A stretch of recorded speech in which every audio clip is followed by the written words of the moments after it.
But yeah, percentage-wise, I mean, I never bothered, but 56 out of 547, it's got to be pretty close to point 0.1. So you're talking about probably in the neighborhood of 10 to 15% of the population has failed the course. The other 85% would be passing in some capacity. But this kind of problem sort of also leads itself to the idea of probability of at least one versus the probability of none. So none would be getting the F, no credit, a GPA of 0. At least one would be D or better. So you're looking at the range of passing scores. So it kind of ties together nicely, and it actually gives us a real look at the information. So probability of passing, given that you're a female, right? So with the tables, I think conditional probability is a lot easier than what we were doing before with the cards, because the second thing is you're given. So knowing that I'm only interested in the females, sounded wrong. Anything taken out of context, right? So the probability of passing would be all of these values out of the total. The total is 289. There's 289 females. I just need to figure out all of the ways in which a person could pass and then add up the quantities associated with those. So this is a case where, you know, maybe I don't want to figure out how many people passed. Maybe I want to figure out how many people failed. Oh, I over-circled. Oh, now I got to start the lonely road back. All right, there we go. Oof. There we are.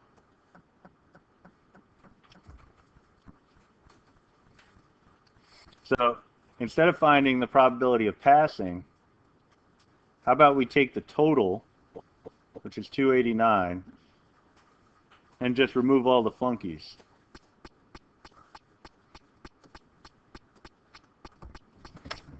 So anybody who failed, just take it off the total, because everything that's left over would have to be the individuals who passed. So that looks like 260 out of 289. I don't remember the answers to these problems usually, because from semester to semester they usually change in terms of quantities. Probability of failing given that you're a male. So here is, let's go purple for those keeping score at home. So failing given that you're a male. So knowing that I'm only dealing with males, what's the probability of failing? That's an easier calculation, because I just have to take note of all the individuals who failed and then divide it by the given. 258. There's 258 males available. All right, so we're kind of parsing the data to take a look at things individually rather than as a whole. Because I could say, what's the probability of failing? 85 out of 547. That's an aggregate, right? That's taking all the categories related to a particular area and adding them all together. You know, they used to do that with reporting at the end of a school year. So especially in high school, when I first started, we'd have to fill out these forms like who failed, how many absences did the students who failed have, and so what is the total number of absence days for all of the individuals who failed the course. And so I'd report something like 700 absences for like the 4 or 5 people who failed. And they'd be like, you see, we told you. If you're not in class, you're not going to pass.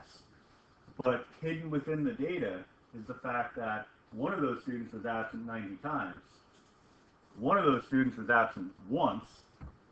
Another student was absent 45 times. Another student was absent twice. And it all added up. When you took the total of the absences for the failing students, you ended up with something really large. But they just divided it evenly among the students. And I'm like, actually, my response to that is no. If you show up to class, that's a good first step. But being in class doesn't always necessarily lead to passing. So they scrapped that whole system, but not because of what I said. I was just a peon at that point. But it is one of those things where it's like, well, no, that's completely misleading, because you're telling me that absences are the problem. I don't know what the problem is, because those two kids weren't absent hardly ever.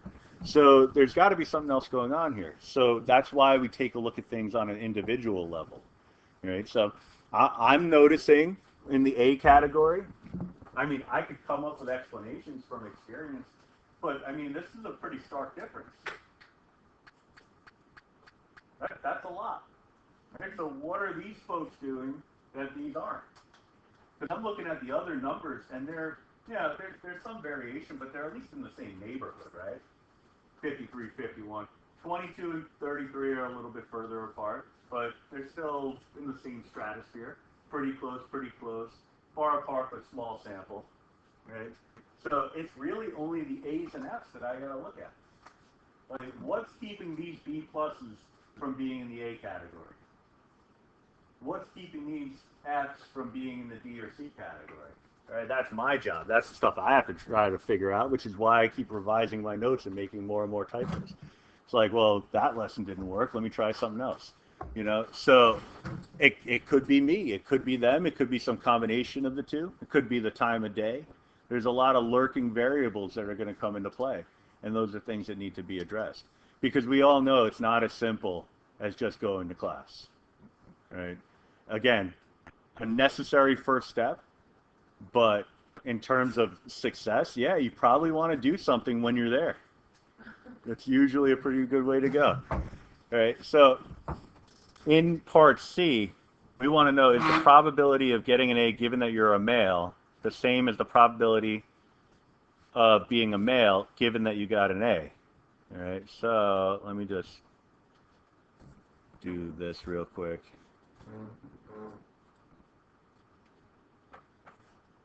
Group. Oh. Son of a gun. I really didn't even need it, so just getting it.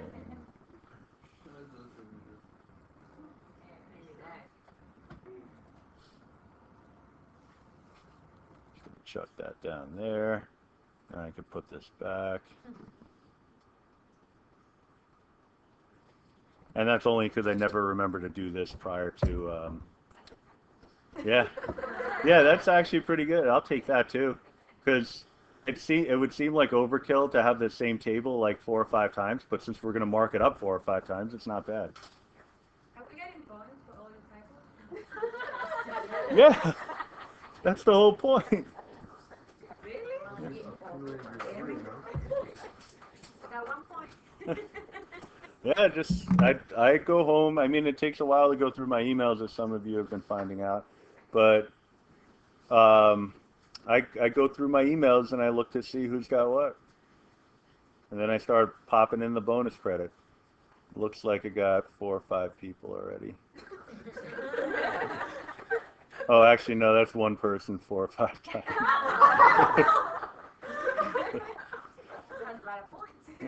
Yeah, but it's a max of 3, so we could share the wealth. Can you give me the next package ahead of time?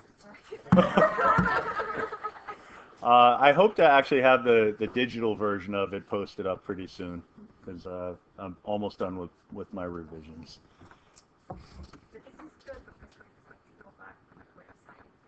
Yeah. Exactly. So it's given that we're dealing with males.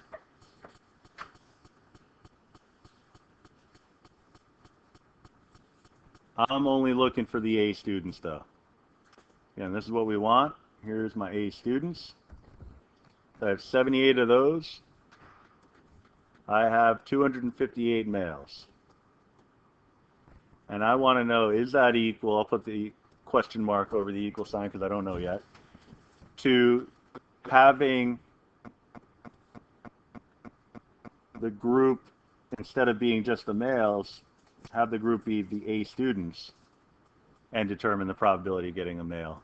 Right? So it's still going to be blue.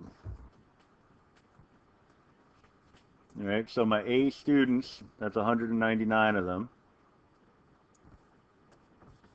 78 are male. All right, so these are not equal or not the same. Right, and really all that's there for is to tell us that order matters. All right, when I'm saying A given that you're a male versus male given that you're an A, I'm talking about two completely different things. 78 out of 258, 78 out of 199. I don't even have to go to the calculator for that because I'm taking 78 and dividing it by two different things. How could I get the same number as a result? Maybe they're close. Close is fine. And in fact, there is a place in statistics for close enough. Right? Because what we're going to try to do is determine independence based off of this concept. So if these two probabilities were equal to one another, that would mean that the events were independent. But they're not, so it's not.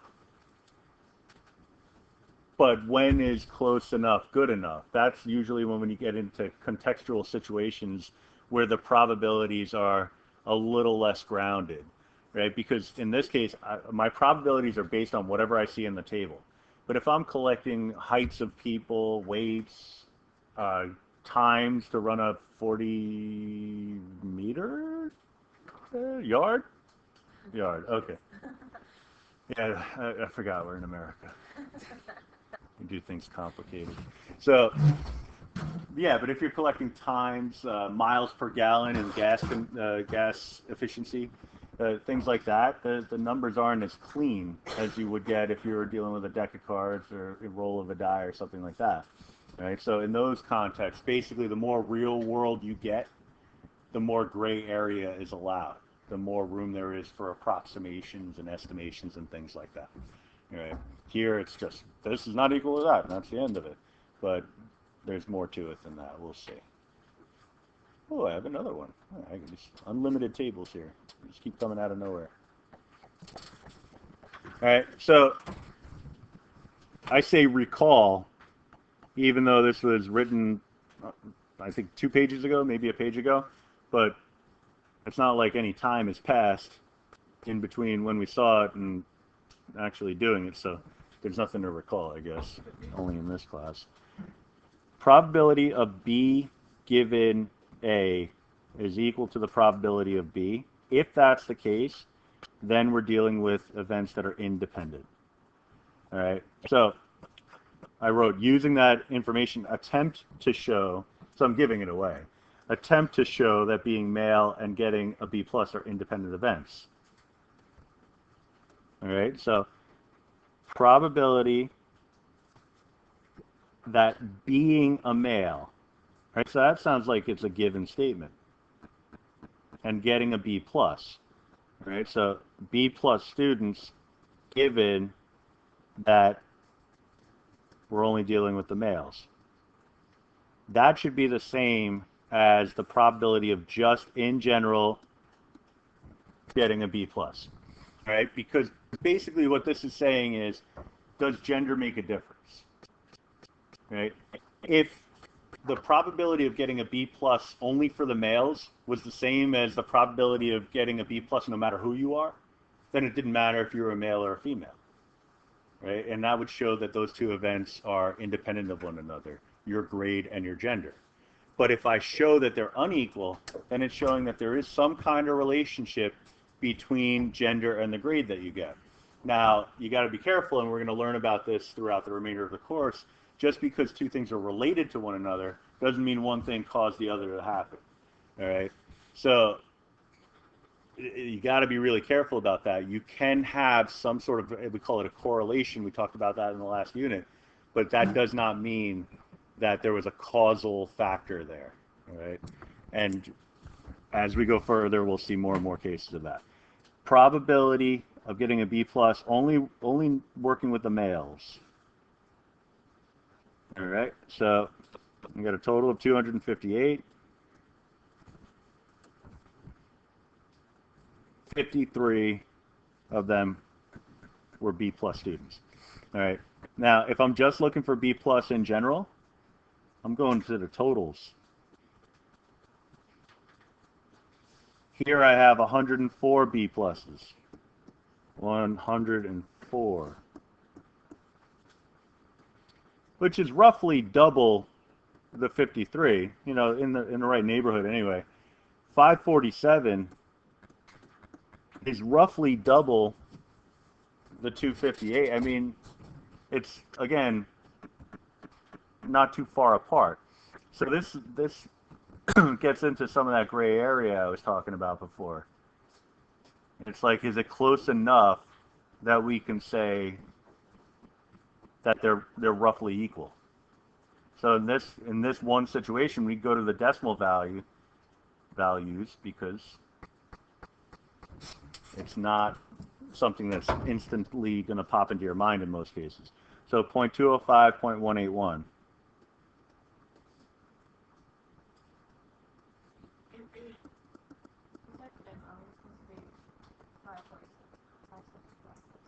Oh, wow. That's something. Thank you.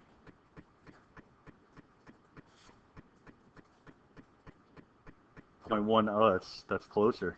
A lot closer. 0.190.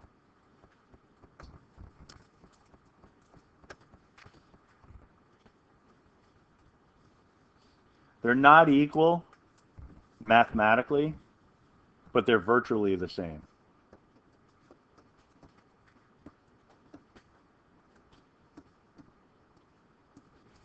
So this is that gray area where if a person were looking at this information, getting these results, they may take it in two different directions. Like me, I want to show that it's a fair class. Now, fair, it can be defined in a lot of ways. Just because, again, there's a difference between gender performance in certain categories doesn't mean it's unfair to one gender as opposed to another. But if I'm just taking the B pluses, for example, I'm looking at conditional probabilities that are roughly in the same neighborhood. I mean, they're pretty close to one another.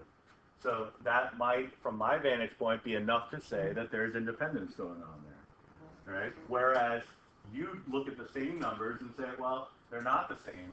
I don't care what you say. They're close enough. Yeah, that's your opinion. But they're not the same. So there is some sort of issue going on here. As opposed to the third person who comes in and says, well, if I choose the B pluses, maybe I want to go with the B's. Maybe I want to go with the A's. You know, so there's a lot of different ways that you can interpret it, but it really does come down to perception at that point and what your agenda is. You find that that's a lot of what drives outcomes in statistical analyses.